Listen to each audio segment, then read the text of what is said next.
Welcome back. This might end up being a vlog of how long I can go without putting my robe on, but it's basically just after 9 and my first stand-up of the day is at 9:15, and for busy season there will likely be stand-ups, which are just basically group catch-ups for your team where you just chat about progress on everyone's assigned areas. So depending on how it's structured, each person on the call is going to go through the progress they've made, where everything's sitting, just so that managers and more senior people on the team, if they attend the call, have an idea of the engagement every single day without having to check anything manually themselves. That's the point of a stand-up. And the nice thing that we're doing specifically is an all-day audit room Zoom. So it's a Zoom call that lasts all day, and you kind of sit in it on mute with the cameras off with your team, and you basically just unmute and kind of speak into the darkness if you have a question, if you want to chat, and it's been really nice to kind of mimic what an audit room would usually be like during busy season. You'd have everyone around you, you'd be working together in the same room at the client's office, so that part of busy season has been really nice. I really like my team, so we chat for a bit just between ourselves once the managers have gone, and catch up over what we did in the weekend or in the evening, and chat a bit more maybe in detail about any questions that like junior members of the team might have. So that's usually what 9 o'clock consists of, is quite a few catch-up calls and getting all the work set up and prepped for the rest of the day. I'll check back in with you at 10.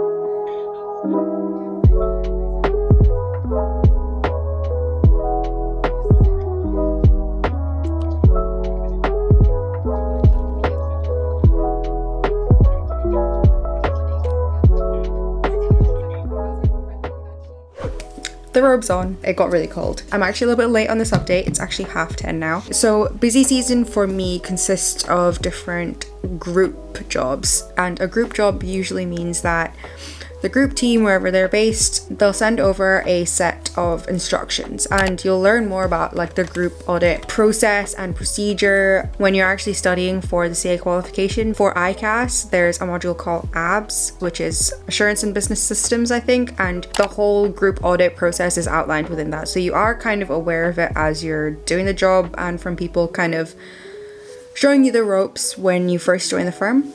At my level just now, which is the audit senior or the field senior, whatever it is called at your firm, the job usually consists of basically making sure that everyone on the team knows what they're doing, managing the client communications, so making sure you're on top of emails, making sure you've got regular communications with the client, especially with the remote working conditions. The kind of thing we've set up is daily calls with the clients that the client and the audit team will attend, and we kind of discuss like where certain requests are sitting, if there's any problems, anything they want to communicate to us, and vice versa, and a little bit of chit chat, because I think we all need that in all calls right now. So what I've been doing in the last hour is a specific procedure for our group audit, which is just a check on legal material cases. So I just have to inquire with the legal rep at the client and just ask them if there are any outstanding legal cases impact the group as a whole, and that gets then documented in like a Word or Excel doc on the file. And then a huge chunk of today is going to get taken up by review notes. There's plenty of memes out there on review notes, and I think they are called review notes across all firms, but basically when you do work and you submit it for review by your manager or your senior, they will leave like little points on the work for you to either follow up with the client or just correct. Depending on the importance of the work, lots of points could be left. And an area that I worked on pre-year end was checking that the controls and the control system around revenue recognition were all working fine, and that is, by the way, an extremely high level overview of what we have to do. The process, the procedures and everything are really detailed and really client specific, but those controls were basically completed and reviewed by my managers, and last week finally by the partner. So he's left loads of review notes for me to go through and hopefully close out today. The reason it's really important to look at review notes earlier rather than later is in case it's a question that sits with a client, because you'll then have to put that out to them, wait on their response back to then close the review note. So those are the two things that I've started so far. I will check back in with you in in probably about 40 minutes, maybe not half an hour at 11. Now, this hourly thing isn't going that well, is it?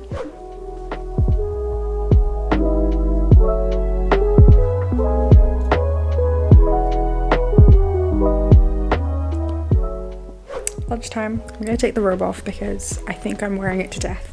I'm gonna try and make some kimchi pancakes for lunch because I'm feeling something quite comforting and quick. I might have them with a wee fried egg on the side. I know that's double the egg, but I'm hungry.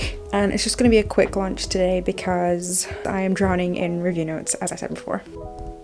My normal setup for cooking or having lunch is usually sticking an episode of Girlfriends on because they're 20 minutes, so I can like gauge by 20-minute time chunks how long I'm taking.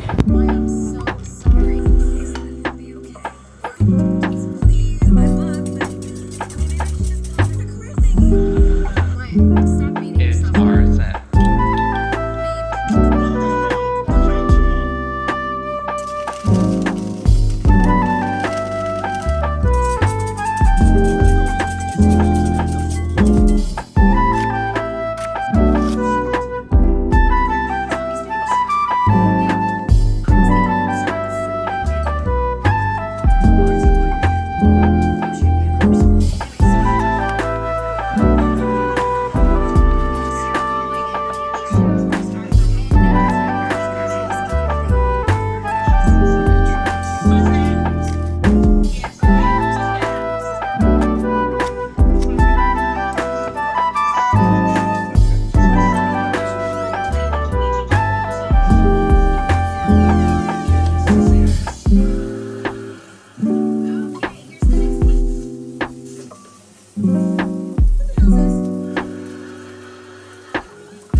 Hello. So it's been a while since I last checked in. So I made those kimchi pancakes and those are really cool to make because they only took about 10 minutes to prep, about 10 minutes to cook, obviously about 10 seconds to inhale. And since I've been back, I thought I would do some different work in the afternoon just to break up the day a little bit. And I'm going to explain the work that I'm now doing and I'm probably going to spend the chunk of the afternoon doing. And that is working on deliverables. So deliverables are also a huge part of group audit procedures. They're basically the entire audit kind of summed up into a group of documents, which are the deliverables that then go to the group team. For example, there will be a planning memo, there will be a summary memo.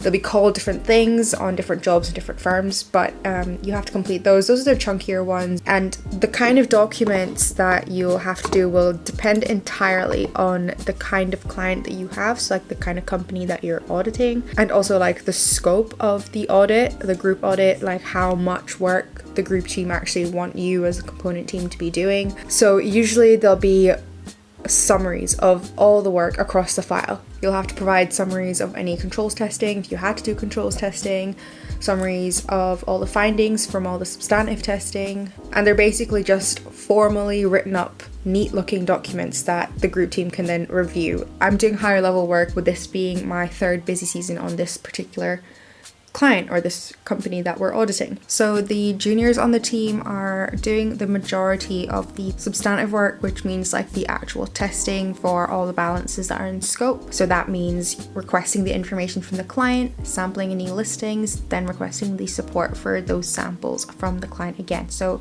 lots of back and forth and lots of different work to be doing daily. So I'm going to be working on these deliverables for maybe the next 2 hours. and then I'm gonna go back to review notes, and then I'm gonna explain something else I'm gonna do tonight for a deadline tomorrow. But for now, it's working time again.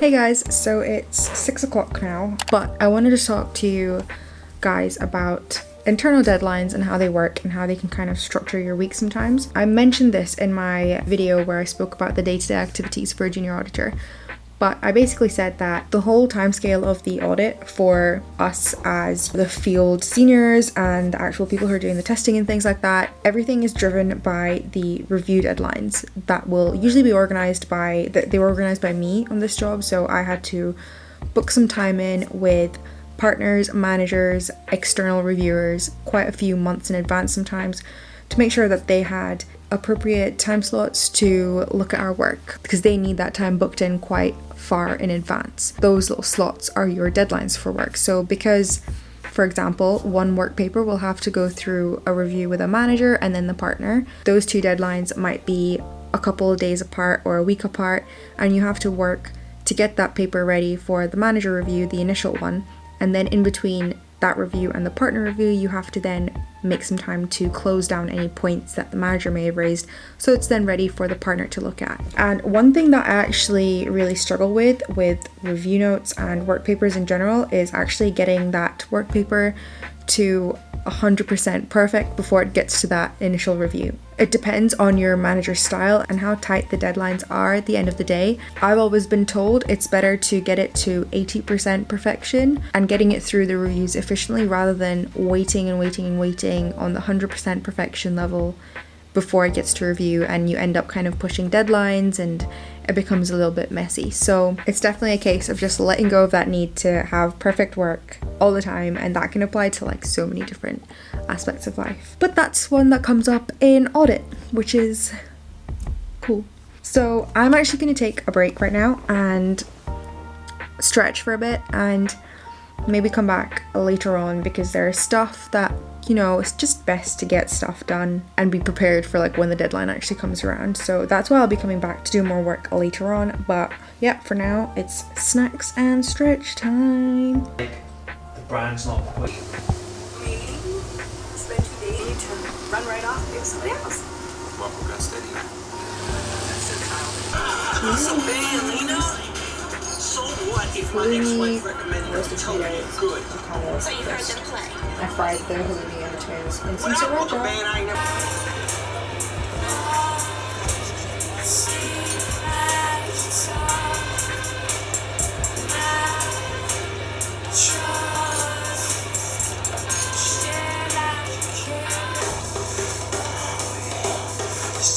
So as you can tell, I didn't stretch.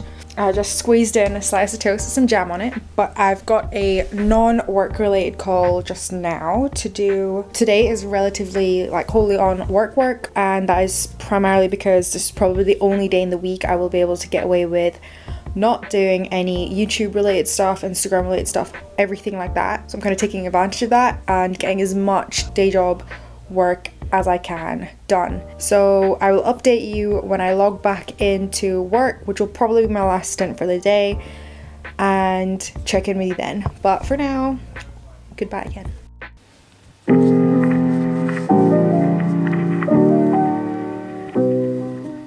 Hello, I'm back in the robe. It's about 9:40 and there's no need to worry. So I last spoke to you guys at 6 o'clock, and at 6 I basically went away to stretch, which I didn't. I had some food and I logged back on to do a little bit of work after a like non-work related call. So what I've been doing is basically getting deliverables or anything else ready for a review slot that's tomorrow. Generally people work a little bit later over the busy season because the whole engagement cycle is a lot shorter for a lot of jobs, especially after year end. Reporting deadlines for a lot of jobs will be sooner than a statutory audit. So for a statutory audit, you have a good 9 months of the year to get that audit done, because obviously the deadline for statutory accounts in the UK is in September. So it's a lot easier to manage. But that is it for now. I don't know if you can tell how tired I am, but I am. But if you're watching for the level of detail I've gone into in this video, I hope you gained something from it. I hope you gained a good insight into what it's like actually being an auditor at the Big Four, and what you'll likely be doing on an audit grad scheme 2 years in, 2.5 years in. And of course this experience will vary from client to client and firm to firm, so very different across the board, but this is my experience. I hope you enjoyed this one, guys, and I'll see you next week.